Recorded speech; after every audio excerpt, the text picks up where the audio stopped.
आप सभी को सादर जय श्री कृष्ण। पुरुषोत्तम मास चल रहा है। भगवान पुरुषोत्तम से प्रार्थना करते हैं कि आपका समस्त परिवार स्वस्थ रहे, व्यस्त रहे और मस्त रहे। पुरुषोत्तम मास की कथा आप सभी श्रवण कर रहे हैं।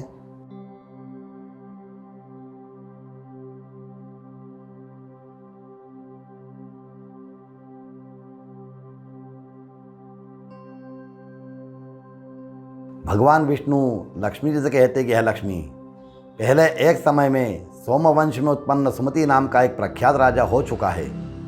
वह राजा महान धर्मात्मा, दानी, अहंकार रहित, सदाचार संपन्न और भगवान का विशेष भक्त था।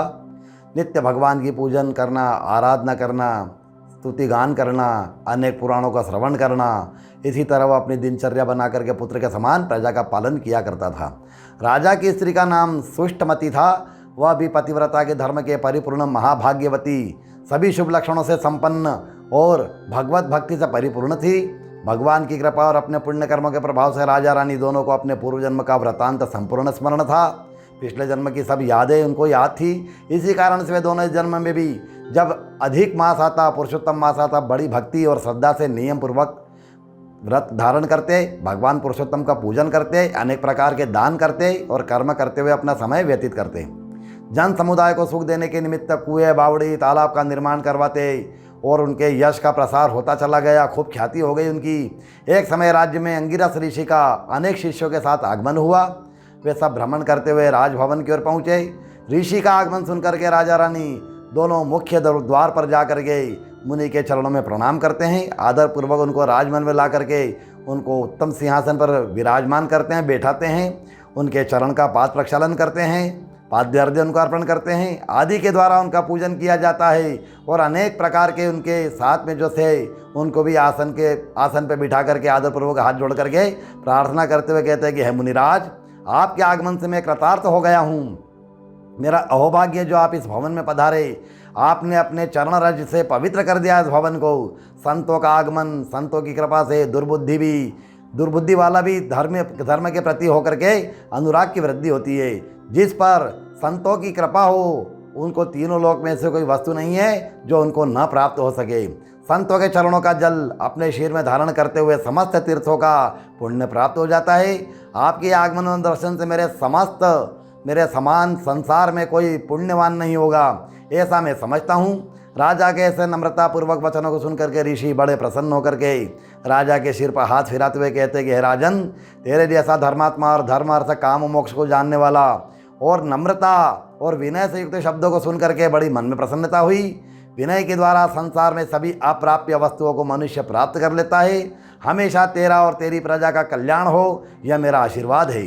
तुम दोनों पति पत्नी सदाचार संपन्न और भगवान के भक्त हो। धन, राज्य और ऐश्वर्य के मद में लोग भगवान की भक्ति से विमुख हो जाते हैं। घमंड में वो बिल्कुल भगवत भक्ति छोड़ देते हैं। परंतु तुमने पूर्व जन्म में ऐसा कौन सा पुण्य कर्म किया जिसके प्रभाव से तुम्हारी बुद्धि स्थिर रही और भगवान के प्रति वैसी ही श्रद्धा बनी हुई।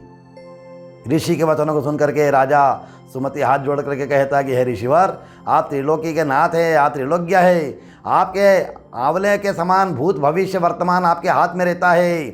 फिर भी आप मुझसे पूछते हैं कि मैंने कौन सा कर्म किया। आपकी आज्ञा से मैंने पूर्व जन्म का वृतांत कहता हूँ। हे मुनिवर, मैं पूर्व जन्म में वीरनामा नाम का वैश्य था। मैं जाति से वैश्य जरूर था, लेकिन मेरे कर्म शुद्ध थे और कर्म से भी मैं पतित था। मैंने अपने जीवन में अनेक पाप कर्म किए। ब्राह्मणों की संपत्ति हरण की, जबरदस्ती अपहरण करता, चोरी डालता, दूसरों का वध करता। मेरा नित्य का यही निमित्तिक कर्म था। अपशब्द बोलना, कष्ट देना, धन का हरण करना और जितना धन कमाते वह वेश्यालय में जाकर के खर्च करना, मदिरा का पान करना, मांस का भक्षण करना, यही मेरा कर्म था। मेरे इस कर्म से बंधु बांधव, पारिवारिक जन और गाँववासी सभी कुपित थे। कोई भी मुझसे बात नहीं करता और अपने दरवाजे पर भी खड़ा नहीं रखता था। मैं किसी के भी घर में नहीं जाता था। इस प्रकार बहुत समय व्यतीत हो गया। लोगों के तिरस्कार से दुखी होकर के मैंने गांव छोड़ दिया और जंगल में पत्ते की झोपड़ी बना करके रहने लगा। जंगली जीव, पक्षी, मृग आदि को मार करके उनका मांस भक्षण करता और इस प्रकार अपना समय व्यतीत करता।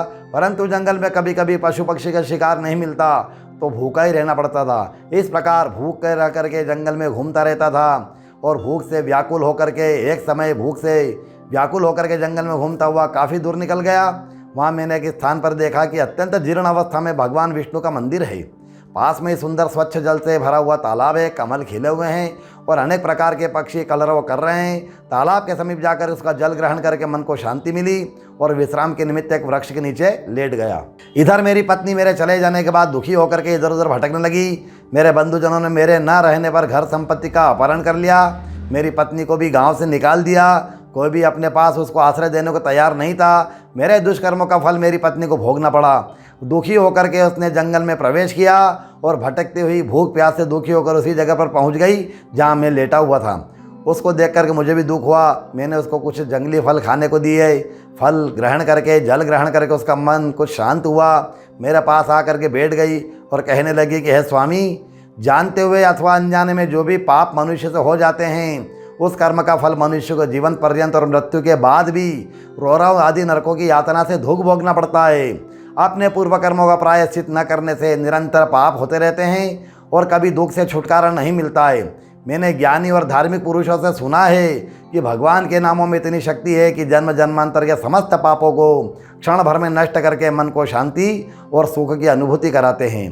जो भगवान नाम का स्मरण करने वाले होते हैं, जो भगवान के मंदिर में जा कर के मंदिर की साफ सफाई करे, पूजन करे, भजन करे, कीर्तन करे, दान करे, भगवान का नाम का स्मरण करे, ऐसे लोग समस्त पापों से मुक्त होकर के संसार में सुखी जीवन व्यतीत करते हुए अंत में मोक्ष को प्राप्त होते हैं। यही कर्म यदि अधिक मास में किया जाए, पुरुषोत्तम मास में किया जाए तो अनंत पुण्य प्राप्त होता है। अनंत उसकी कोई संख्या नहीं है। जितना ज़्यादा करते हैं हमेशा उसमें पुरुषोत्तम मास में उसका अनंत पुण्य की प्राप्ति होती है। ऐसा पुराणों में लिखा है, ऐसा विद्वानों से सुना है कि इतना दुख भोगने के बाद यदि अपना कल्याण चाहने की इच्छा हो तो समस्त दुष्कर्मों को छोड़ करके अपना भविष्य बनाने के लिए धर्म का आचरण करो। ऐसे ज्ञानपूर्ण बातों को सुनकर के मेरे मन में भी पाप कर्मों का प्रायश्चित करने की इच्छा जागृत हुई। हम दोनों पति पत्नी नित्य प्रति भगवान विष्णु के मंदिर को स्वच्छ रख करके भगवान का पूजन करते, भगवान के नाम का स्मरण करते, हिंसा त्याग करके व्रत किया हमने और जंगल में उत्पन्न कंद फलों को खा करके समय व्यतीत करने लगे। जंगल में रहने से हमारी महीना, पर्व और अधिक मास का ज्ञान ही नहीं था। फिर भी निरंतर भगवान की आराधना में लिप्त रहने से हमारे जीवन में अनेक अधिक मास व्यतीत हो गए। उसी पुण्य के प्रभाव से हमें इस जन्म में समस्त सुख, वैभव, राज्य प्राप्त हुआ है और पूर्व जन्म की सब बातें याद है।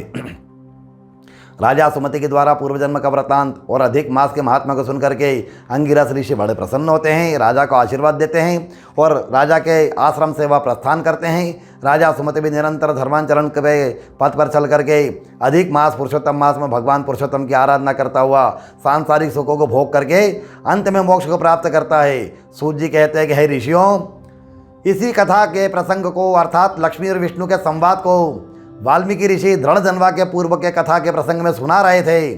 उन्होंने कहा कि हे राजन, संसार में भगवान पुरुषोत्तम के समान महान पुण्यदाता कोई देवता नहीं है। अधिक मास के देवता भगवान पुरुषोत्तम हैं। उन्होंने अपने सब गुण धर्म अधिक मास को दे दिए हैं, इसलिए पुरुषोत्तम मास के सदृश्य अधिक मास भी उन्हीं के सादर पुण्य और मोक्ष देने में समान हैं। जितना पुरुषोत्तम भगवान का पूजन किया जाता है उसी प्रकार से अधिक मास में जितना दान दिया जाता है तो पुरुषोत्तम भगवान का सानिध्य प्राप्त होता है और उतना ही पुण्य प्राप्त होता है। इसलिए निरंतर अधिक मास में व्रत नियम करे, दान करे, व्रत करे, परोपकार करे, भगवान पुरुषोत्तम की आराधना करे, तुम्हारा सदा सर्वदा कल्याण होगा। ऐसा कह करके वाल्मीकि ऋषि ने जाने की इच्छा प्रकट की। राजा ने ऋषि का पूजन करके उनको प्रस्थान करने के लिए उनको विदा किया। गांव की सीमा तक उनको पहुंचाने गए और वापस राजमहल में आकर के पत्नी से कहा कि हे प्रिय, यह शरीर नश्वर है, इसमें हमेशा काम, क्रोध, लोभ, मोह आदि का विकार उत्पन्न होते रहते हैं। वात पित्त कब से भरा हुआ रोग से ग्रसित होकर के कब नष्ट हो जाए इसका कोई निश्चय नहीं है। इसलिए जितना शेष समय बचा है, अगर आपका ज्ञान उदित हो गया है तो परोपकार करे, दान करे, भगवान का भजन करे, बचे हुए जीवन में शेष संसार के विरक्त होकर के तपोवन में जा करके तपस्या करे जैसा आपको उचित लगे और अपने तपोवन में जा करके इस शरीर का परित्याग कर देना ही सर्वोत्तम होगा। पति के ज्ञान को, पूर्ण वचनों को सुनकर के रानी ने भी अपने अंतःकरण में विचार किया और कहा कि पति के जाने पर मुझे यहाँ रहकर क्या करना है। जो स्त्रियाँ पति के बिना बहू के अधीन रहती है वे अपने ही घर में नौकर के समान जीवन व्यतीत करती है तथा कुत्ते के समान प्राप्त भोजन करती है। जिस प्रकार से कुत्तों को कम भोजन दिया जाता है, दुत्कारा जाता है, उसी प्रकार से कुत्ते के समान भोजन प्राप्त करती है। पति ही परमेश्वर रहता है, पति के समान उसका कोई रक्षक नहीं है और कोई उसका सुखदाता नहीं होता है। इसलिए पति का अनुसरण करके उन्हीं की सेवा में शरीर का परित्याग कर दूंगी। पत्नी की ऐसा इच्छा को देख करके राजा ने अपने पुत्र का राज्य तिलक किया और राज्य का भार सौंप करके तपोवन में पत्नी सहित जाकर के तपस्या में लीन हो गया। पत्नी भी पति की सेवा करते हुए भगवान की आराधना में लिप्त होकर गई। दोनों ने कुछ दिनों बाद शरीर का परित्याग कर दिया और अनंत मोक्ष को प्राप्त कर लिया।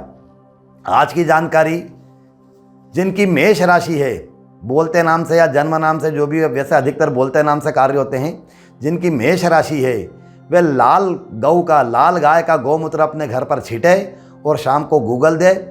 फिर अगर आपको फ़र्क लगे तो आप कमेंट्स में हमें बताएं कि आपको क्या फीलिंग्स महसूस होती है, आपको कितना अच्छा लगता है। मेष राशि वाले जिनका बोलता नाम रहता है, मेष राशि से जन्म नाम हो, बोलता नाम हो, लाल गाय का गौमूत्र घर में छीटे और सायंकाल गूगल की धूप दे। गाय के उपले पे ही देना, गाय के गोबर पे, वो कंडे पे ही देना है, गूगल की धूप दे। अगर मेरी जानकारी से आपको कुछ फ़र्क लगता है तो कमेंट्स में हमें लिख के दें, और जानकारी से आप संतुष्ट होते हैं तो खूब लाइक करें, शेयर करें, कमेंट्स करें, और जिन्होंने सब्सक्राइब नहीं किया सब्सक्राइब करें। आप सभी का सादर जय श्री कृष्ण।